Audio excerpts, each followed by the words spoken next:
Sí, la reforma, por cierto, que esta reforma tenía que estar lista en el año 2000, a más tardar el año 2001. Tiene unos cuantos años de mora. Lamentablemente, bueno, el gobierno tomó el camino de una comisión presidencial, no llevó a la Asamblea Nacional como era lo que tenía o con lo que debía ocurrir, era que se discutiera ampliamente con los sectores, tanto en el Parlamento Nacional como los sectores productivos del país y laborales. En el pasado se creaban comisiones tripartitas. Una comisión tripartita era una comisión donde estaba representado tanto los patronos como los trabajadores y el gobierno central. Eso era lo lógico que sucediera en una reforma tan importante de una ley que va a regir los destinos de muchísimos, de quienes tienen empleo, pero también de los que tienen esperanza de tener un empleo. Lamentablemente el gobierno tomó ese camino y lo llevó a una comisión, bueno, que en la frialdad de sus reuniones que han hecho, además que muy poco se conoce con relación a la profundidad de la propuesta, por algunas vías nos hemos enterado y no precisamente dentro del Parlamento Nacional, sino porque, bueno, uno cruza opiniones con algunas personas que puedan hacer vida en esa comisión. Y uno se entera de cosas como, por ejemplo, el cambio a este nuevo régimen que se está planteando, que es regresar al régimen anterior. Hay que recordar que en el régimen anterior se llegó a este régimen porque los patronos decidían no aumentar, porque eso tiene una incidencia marcada en todo lo que iba a ser el pago de las prestaciones. Y se llegó a este régimen para incentivar el incremento y el aumento salarial. Ahora se regresa a este nuevo régimen, se pretende regresar a este nuevo régimen, cosa que beneficia al trabajador. Nosotros estamos totalmente de acuerdo con eso. Sin embargo, creemos que aquí ha faltado lo que debe ser un debate plural. Por ejemplo, con relación al tema de los trabajadores de la Administración Pública Central, en la propuesta ahí se pretende la creación de unos bonos, bono Orinoco 1, como lo han denominado quienes tienen la propuesta. Estos bonos Orinoco 1 vienen a garantizar lo que es el pago y las prestaciones de quienes están en el sector público central. Pero nada dice la propuesta con relación a los entes descentralizados. ¿Qué quiere decir esto? Que tampoco dice nada con relación al tema de las alcaldías y gobernaciones.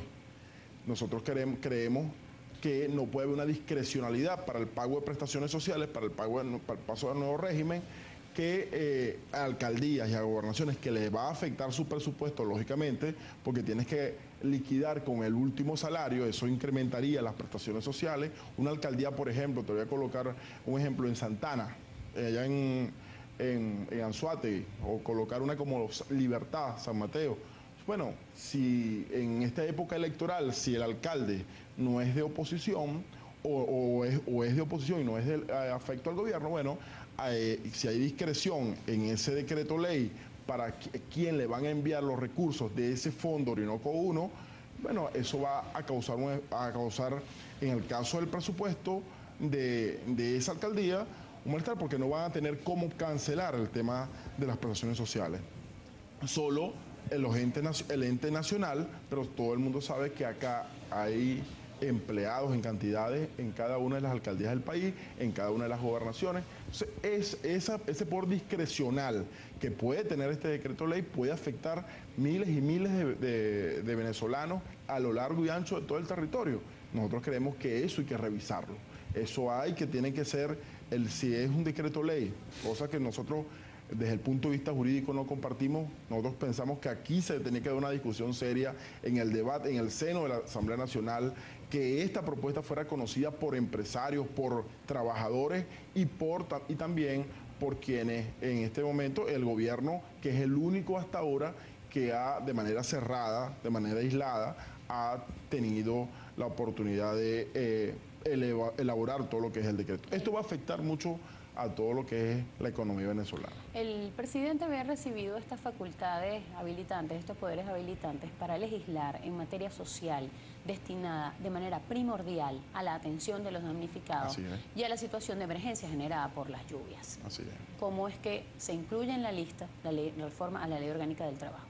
Sí, esto es producto de las cosas que uno primero se sorprende y otra de las cosas es que un tema tan trascendental como es el tema de la reforma de la Ley Orgánica del Trabajo, que el mandato constitucional establece 3 aspectos fundamentales, que es lo que es la prescripción de ejercer las acciones laborales de 1 año, que es actualmente, llevarla a 10 años, que nosotros estamos totalmente de acuerdo con eso. El otro mandato es todo lo que tiene que ver con prestaciones sociales, ser liquidadas al último salario vengado del mes efectivamente elaborado. ¿Qué implica eso para trabajadores y empresas? Eso último que usted acaba de decir, del cálculo de las prestaciones. Eso implicaría pasar a un nuevo régimen, eso implicaría tener que liquidar a todo. Por eso te digo que este fondo, creado, llamado Orinoco 1, que se pagaría en primera parte con bonos a los trabajadores y en varias partes, no se pagaría no sería en un solo pago efectivo, igual que se hizo en el pasado. Cuando se pasó este régimen, se pagó en 3, 4 partes. Igual sucedería también en el aspecto privado, no solamente en el aspecto público, en el aspecto privado se pagaría entre 2, 3 partes. Este régimen, lamentablemente, por no haber discusión, hay aspectos que la ley pudo haber mejorado. Nosotros queremos debatir con el gobierno, por ejemplo, el tema de todo lo que tiene que ver con que ha causado tantas muertes en el país con el tema de los cupos de empleo, que a eso hay que ponerle rostro, a eso tienen nombres y apellidos, eso tienen nombre y apellido en hogares venezolanos. Nosotros quisiéramos discutir con el gobierno nacional en el caso, y tenemos propuestas para llevarla a la mesa con relación al tema de los cupos de empleo. Ese es el debate que está esperando el país. Ajá. Aprovechando que usted está aquí, que usted es de Barcelona y conoce muy bien esa zona. Barcelona y Puerto La Cruz son quizás de las zonas del país, junto al estado Bolívar y el estado Zulia, de las más afectadas por la venta de cupos petroleros, por la mafia de cupos petroleros.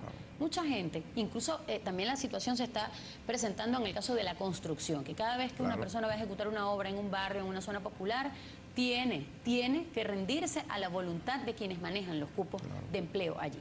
Pero mucha gente de otras entidades, diputados, no conoce esa realidad, no sabe a ciencia cierta de qué se trata. Seguramente usted lo sabe mejor que nosotros, para que lo explique de qué se trata. Claro, aquí como dijo el anterior entrevistado con relación al tema de los tantos sindicatos creados por el gobierno central, por el gobierno nacional, bueno, aquí se ha creado una especie de mafia completa, sobre todo en el oriente del país, donde se comercializan los cupos. Ese no es el fin de la organización sindical. O sea, que para entrar a trabajar tienes que pagar una vacuna. Exacto, negocian los cupos y cuando negocian los cupos los compran con recursos, con dinero. Eso hace que, bueno, que aquí se debatan entre varios sindicatos, varios jefes de grupo, se debatan los cupos, y eso ha causado sicariato, sobre todo en el área del oriente del país, Barcelona, en el área de la construcción y en el área petrolera. A diario tú observas cada semana, cada 15 días, 3 y 4 muertos por esta causa. Y eso no puede, eso tenemos que ponerle freno. Y el único freno es, bueno, no podemos permitir que la comercialización de los empleos siga en manos de quienes hoy crearon figuras sindicales y luego comercializan esos cupos con fines lucrativos. Pero si esto es en empresas del Estado, diputado, ¿quién permite eso? ¿Quién permite que los cupos dentro de la empresa que está gerenciando se vendan? Porque para que exista una mafia tiene que haber alguien que permite que esa mafia sea la que controle. Sí, aquí esto es una cadena que va desde todo lo que tiene que ver con la estructura sindical creada para tal fin, la lucha entre territorios que hay entre los jefes de quienes controlan los cupos. Aquí el gobierno se ha hecho el de la vista ciega y el oído sordo con relación al tema. Por eso es que ha avanzado ya en Barcelona, en Puerto La Cruz, en Anzoátegui, en todo el área de Monagas. Ya es normal que estos hechos ocurran. Por un cupo de empleo hemos visto cómo delante de madre han asesinado a sus hijos, y eso no puede seguir ocurriendo. Nosotros necesitamos generar un debate y una discusión para poder llegar a la mejor solución, y que eso, en el caso de Anzoátegui y en el caso del oriente del país, disminuya a lo mínimo. Nosotros no estamos de acuerdo con que los empleos se comercialicen y se comercialicen con el ente sindical. Su deber es velar por los intereses de los trabajadores, velar por las mejoras de los trabajadores y no precisamente un acto lucrativo que al fin y al cabo va al bolsillo de quien comercializa y no va al bolsillo de la organización sindical. Pero tenía usted otras consideraciones acerca de la reforma de la Ley Orgánica del Trabajo, y perdone que lo haya interrumpido, pero es que me parecía importante tocar este tema tomando en cuenta que usted viene de la zona nororiental donde se produce esto y donde esto sí se ha convertido en una industria del delito, básicamente. Quisiera saber, estamos frente ya a pocos meses, a muy poco tiempo de que esto tenga que ser ya firmado por el presidente de la República, listo, y esto se convierte en una ley en Venezuela a través de su publicación en Gaceta Oficial.